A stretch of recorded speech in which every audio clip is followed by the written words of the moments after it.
food is a pleasure, it's not a chore. And I think a lot of people are a bit scared about cooking. If they haven't grown up with a pan in their hand, they tend to be a bit nervous about it.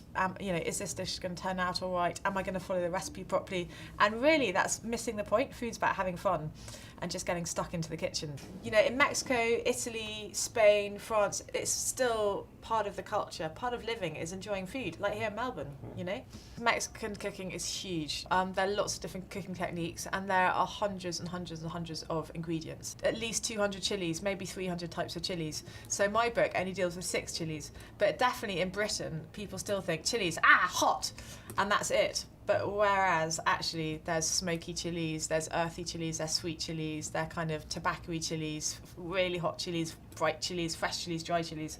So I'm just trying to demystify it a bit and get people getting in there and actually cooking it. The next thing I'm going to do is do a slow-cooked dish called barbacoa.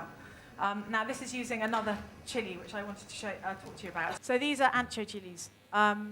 This is another type of dry chili. It's very, very sweet. On a heat scale, it's probably only 3 out of 10. It is wonderful in marinades.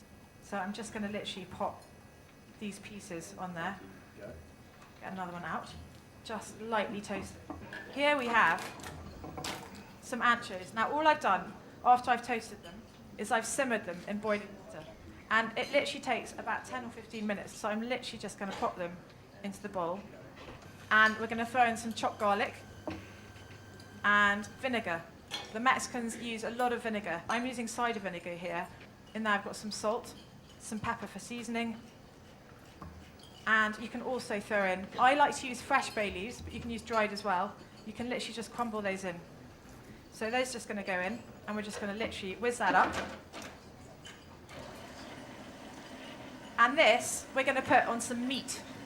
Now I've got some lamb here, but you can also use mutton, you can use goat. All I'm going to do now is just cover this lamb in the marinade, and that can be just left overnight, or it can, at least 4 hours. I like to marinate things for a lot of time.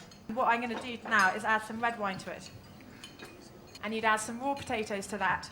Once you put that in the oven, the meat kind of relaxes, loses all its kind of juices into the marinade. You can cook it overnight at about 90 to 100 degrees, or if you haven't got that much time, cook it for about 4 hours at about 140 degrees. In fact, we have got one in the oven here, and out comes this at the end. That's what you get. On top of that, we'd have a salsa. Now, this is another chili de árbol.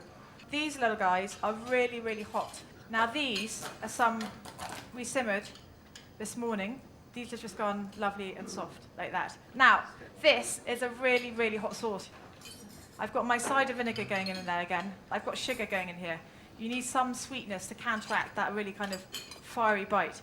I've got salt. We're going to put some coriander in here. So that's it. It's an incredibly simple salsa. There we are. So we've got our salsa ready. So I'm just going to we're going to make our salad, won't we? Very thinly sliced red onion. That goes in there. Lovely colour. Cabbage is really, really popular, and they just very, very finely slice it, season it, again, salt and pepper, a tiny bit of vinegar going in there, and some olive oil, some fresh coriander, lovely colours going on here, and that's it. We're going to plate up the lamb. So there I've got the meat, and just going to dress it with a bit of this salad on top. So there we are. Literally, I'm just using little drops of that sauce. Yeah, it's hot. It's hot. So that's it. That's the barbacoa.